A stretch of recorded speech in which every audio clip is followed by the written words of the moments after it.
Here's a story. A team trained a model, everything worked fine, until the dataset doubled. Suddenly, their R pipeline crawled for hours.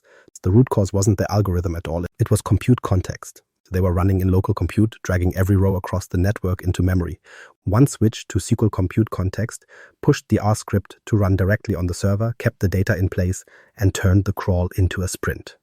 That's the rule of thumb. If your dataset is large, prefer SQL compute context to avoid moving rows over the network. Try it yourself. Run the same R script locally and then in SQL compute. Compare wall clock time and watch your network traffic. You'll see the difference. And once you understand that setting, the next question becomes obvious.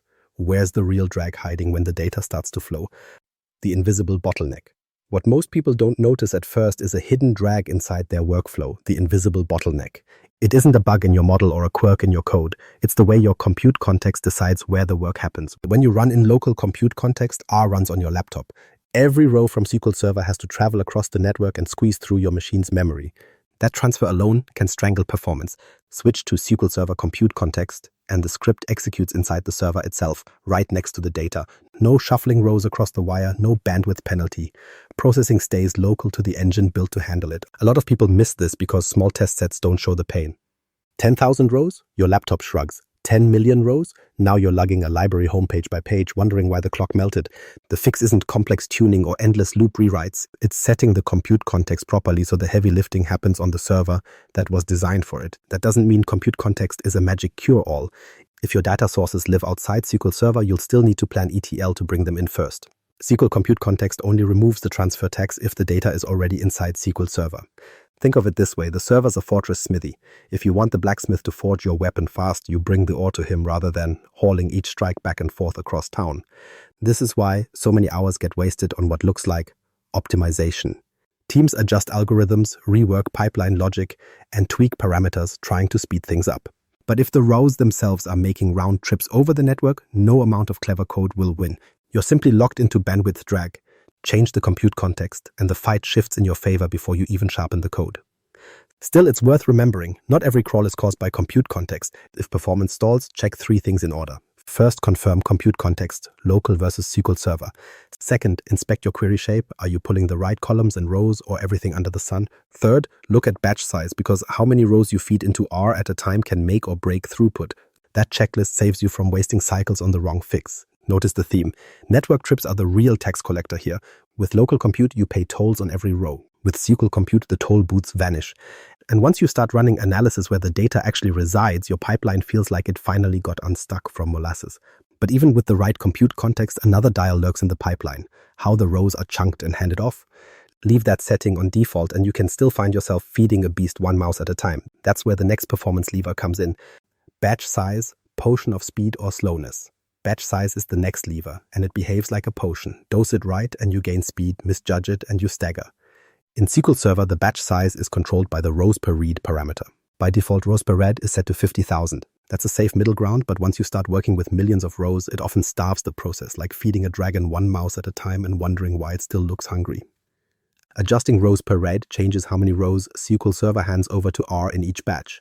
Too few, and R wastes time waiting for its next delivery. Too many, and the server may choke, running out of memory or paging to disk. The trick is to find the point where the flow into R keeps it busy without overwhelming the system. A practical way to approach this is simple. Test in steps. Start with the default 50,000, then increase to 500,000, and if the server has plenty of memory, try 1 million. Each time, watch runtime and keep an eye on RAM usage. If you see memory paging, you've pushed too far. Roll back to the previous setting and call that your sweet spot. The actual number will vary based on your workload, but this test plan keeps you on safe ground.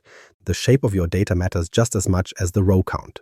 Wide tables, those with hundreds of columns or those that include heavy text or blob fields, are more demanding. In those cases, even if the row count looks small, the payload per row is huge. Rule of thumb. If your table is wide or includes large object columns, lower rows per read to prevent paging. Narrow, numeric-only tables can usually handle much larger values before hitting trouble. Once tuned, the effect can be dramatic. Raising the batch size from 50,000 to 500,000 rows can cut wait time significantly because R spends its time processing instead of constantly pausing for the next shipment. Push past 1 million rows and you might get even faster results on the right hardware. The runtime difference feels closer to a network upgrade than a code tweak. Even though the script itself hasn't changed at all, a common mistake is ignoring rows per read entirely and assuming the default is good enough. That choice often leads to pipelines that crawl during joins, aggregations, or transformations. The problem isn't the SQL engine or the R code, it's the constant interruption from feeding R too slowly. On the flip side, maxing out rows per read without testing can be just as costly, because one oversized batch can tip memory over the edge and stall the process completely. That balance is why experimentation matters. Think of it as tuning a character build, 1.2 heavy on offense and you drop your defenses 1.2 light and you can't win the fight. Same here, batch size is a knob that lets you choose between throughput and resource safety, and only trial runs tell you where your system maxes out. The takeaway is clear. Don't treat rows per read as a background setting. Use it as an active tool in your tuning kit. Small increments, careful monitoring, and attention to your dataset structure will get you to the best setting faster than guesswork ever will. And while batch size can smooth how much work reaches R at once, it can't make up for sloppy queries. If the SQL feeding the pipeline is inefficient, then even a well-tuned batch size will struggle. That's why the next focus is on something even more decisive: how the query itself gets written and whether the engine can break it into parallel streams. The query that unlocks parallel worlds. Writing SQL can feel like pulling levers in a control room. Use the wrong switch and everything crawls through one rusty conveyor. Use the right one and suddenly the machine splits work across multiple belts at once. Same table, same data, but the outcome is night and day. The real trick isn't about raw compute, it's whether your query hands the optimizer enough structure to break the task into parallel paths. SQL Server will parallelize happily, but only if the query plan gives it that chance. A naive, just point to the table approach looks simple, but it often leaves the optimizer no option but a single thread execution. That's exactly what happens when you pass tables into SQL Server data. It pulls everything row by row and parallelism rarely triggers. By contrast, defining SQL query in SQL Server data with a well-shaped select gives the database optimizer room to generate a parallel plan. One choice silently bottlenecks you, the other unlocks extra workers without touching your R code. You see the same theme with select statements. Selector isn't clever, it's dead weight. Never select. Project only what you need and toss the excess columns early. Columns that R can't digest cleanly, like GUIDs, row guides, or occasionally odd timestamp formats, should be dropped or cast in SQL itself or wrapped in a view before you hand them to R. A lean query makes it easier for the optimizer to split tasks, and it keeps memory from being wasted on junk you'll never use. Parallelism also extends beyond query shape into how you call R from SQL Server. There are two main dials here. If you're running your own scripts through a spexecute external script and not using revoscalar functions, explicitly set at parallel equals 1 bus. That tells SQL it can attempt parallel processes on your behalf. But if you are using the revoscalar suite, the functions with the RX prefix, then parallel work is managed automatically inside the SQL compute context, and you steer it with the num tasks parameter. Just remember, asking for 8 or 16 tasks doesn't guarantee that many will spin up. SQL still honors the server's max stop and resource governance. You might request 16, but get 6 if that's all the server is willing to hand out under current load.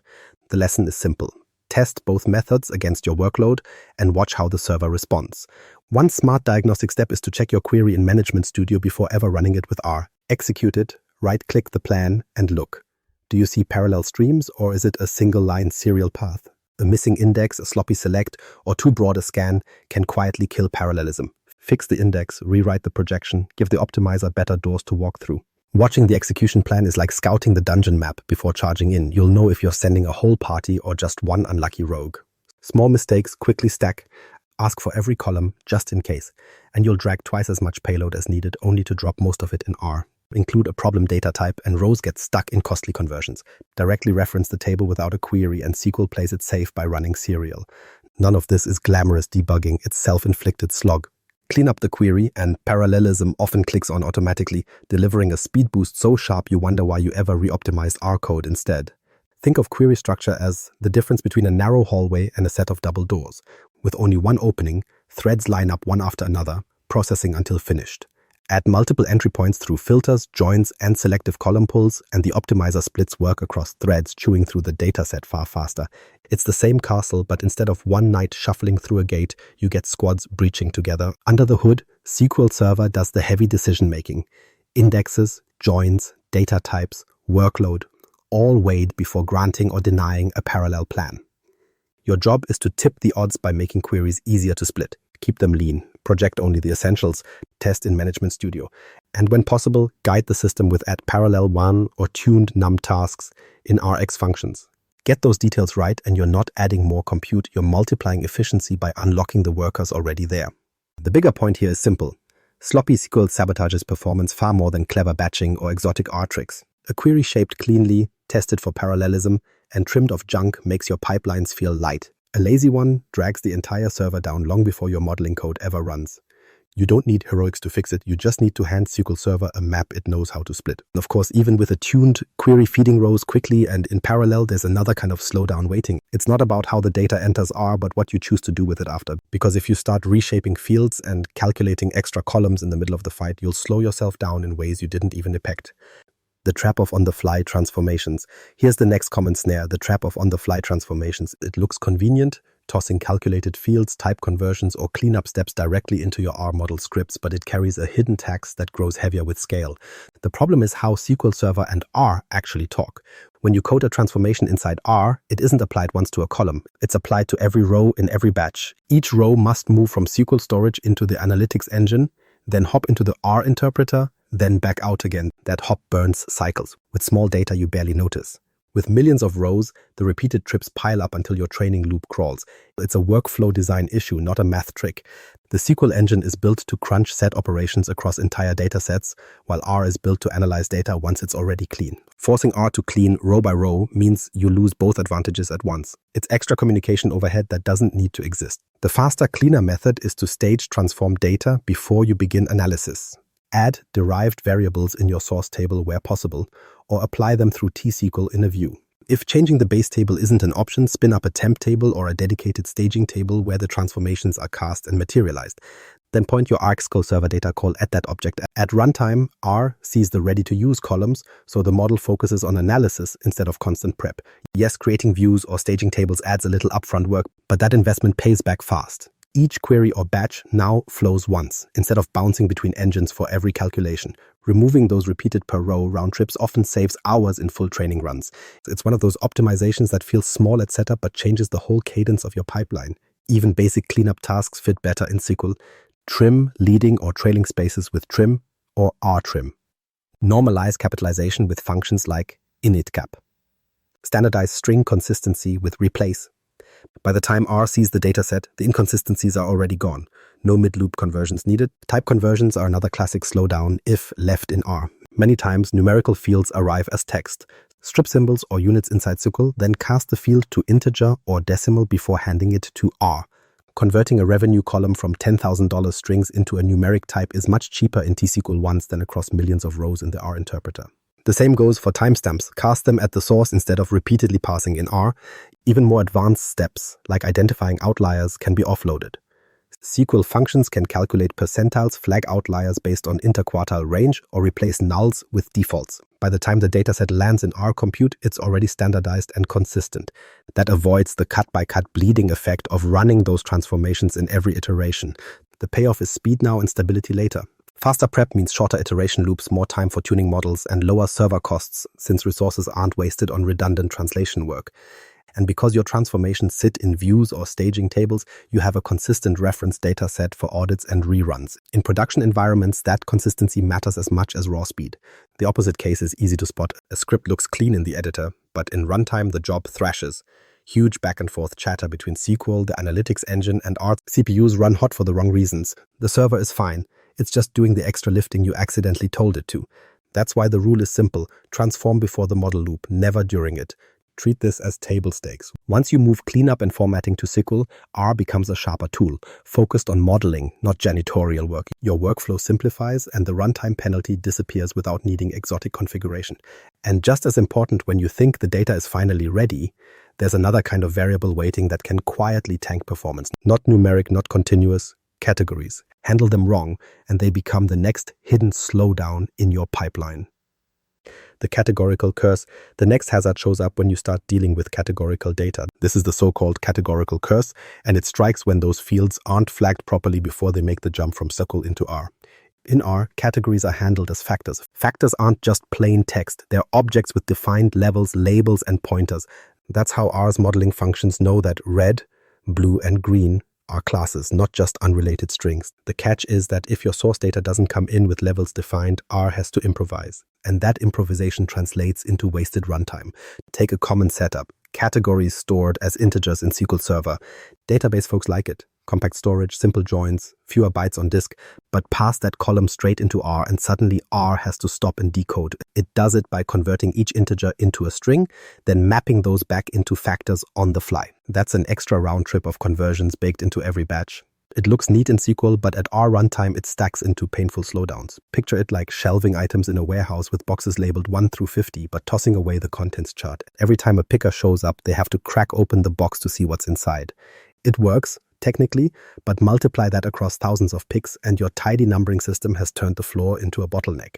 The cleaner way is to bring a catalog with you. In practice, that means using the callinfo argument in RevoScaler when you create your data source. With callinfo, you tell the system outright, 1 equals apple, 2 equals orange, 3 equals banana. Defined once, R doesn't need to guess or do runtime remapping. The integers still store efficiently in SQL, but by the time they cross into R, they arrive fully labeled, ready for modeling. The same advice applies even if your column already uses strings. If your SQL column holds apple and orange and banana in plain text, you could let R scan the column and infer levels. But that inference process eats cycles and can burn you later if an oddball value sneaks in. Instead, still set callinfo with the exact levels you expect. That way, R treats the values as factors as soon as they enter memory, no scanning, no guessing. It's like giving the dungeon master the roster of NPCs before the game starts. The table knows who belongs before the party rolls initiative. For example, when constructing RX SQL Server data, you might pass something like callinfo, Excel list, fruit is list, type is factor, levels is AS star character 1.3, new levels either C apple, orange, banana. If the source is integers. Or if the source is strings, you can simply declare callinfo equals list, fruit equals list, type, factor, levels equals C, apple, orange, banana. Either way, you're telling R what those categories mean before the rouse leave SQL. That upfront declaration removes the need for runtime sniffing or triple conversions. Beyond speed, this has a stability payoff. Predefining factor levels ensures that training and scoring data agree on how categories are encoded. Without it, R might sort levels in the order it encounters them, which can change depending on the data slice. The result is unstable models, inconsistent encoding, and predictions that wobble for no good reason. With callinfo, you lock categories to the same map every time, regardless of order or sample. One more trick, reuse those definitions. If you've declared callinfo for training, carry the same mapping into production scoring or retraining runs. That consistency means your factors never shift under your feet. Consistent factor encoding improves speed, keeps model inputs stable, and avoids surprise rerolls when you move from prototype to deployment. If you ignore factor handling, the punishment comes slowly. On a small test set, you won't see it. But scale to millions of rows and the runtime slug creeps in. Each batch grinds longer than the last. What looked efficient in design turns into clogged pipelines in practice. That's the categorical curse. It doesn't knock you down right away, but it builds until the backlog overwhelms the system. The escape is simple. Define levels up front with callinfo and let the database hold the raw codes. No runtime guessing, no constant conversions, no silent performance leak. Categories stop being a hidden curse and start behaving like any other well-typed field in your analysis. Handle them correctly and suddenly your pipeline steps in rhythm. Compute context does its job, batch size feeds R efficiently, queries run parallel, transformations are cleaned before they hit the loop, and categorical variables arrive pre-named. Each piece aligns, so instead of scattered fixes, you get a system that feels like it's actually built to run. And when every gear meshes, performance stops being luck and starts looking like something you can count on. Here's the bottom line. Performance gains don't come from flashy algorithms, they come from discipline in setup. There are 3 rules worth burning into memory. First, put compute where the data is. Use SQL compute context so the server carries the load. Second, feed R in real meals, not crumbs. Tune rows per read so batches are big but still safe for memory. Third, let the database shape the data before handoff. Tight queries, staged views, and clear call info for factors. Data prep takes the lion's share of effort in any project. Experts often cite it as 80–90% of the total work, which means slow prep wastes entire weeks, but smart prep gains them back. If this saved you time, hit subscribe and ring the bell. Your future self will thank you. And if you like the persona, keep the quip. Resistance is futile.